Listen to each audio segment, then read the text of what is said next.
Today I'm going to show you how to pair the Somfy wireless bottom slat transmitter to the new Rollixo control panel. With the door fully closed, make a mark on the guide in line with the arrow on the bottom slat transmitter.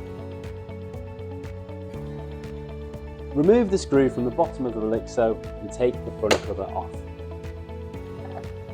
Run the garage door to halfway up.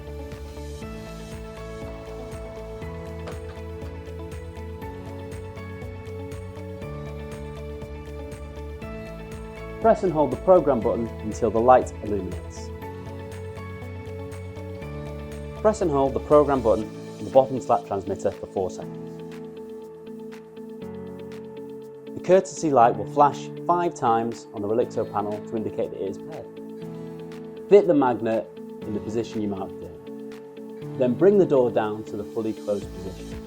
The light from the bottom slat transmitter will go out, showing that the magnet is fitted in the correct position. A solid green light on the bottom slat transmitter indicates that it is successfully paired. However, it is important to do a physical check of the safety edge. You can do this by running the door down and pinching the rubber. The light will go red, the door will stop and reverse.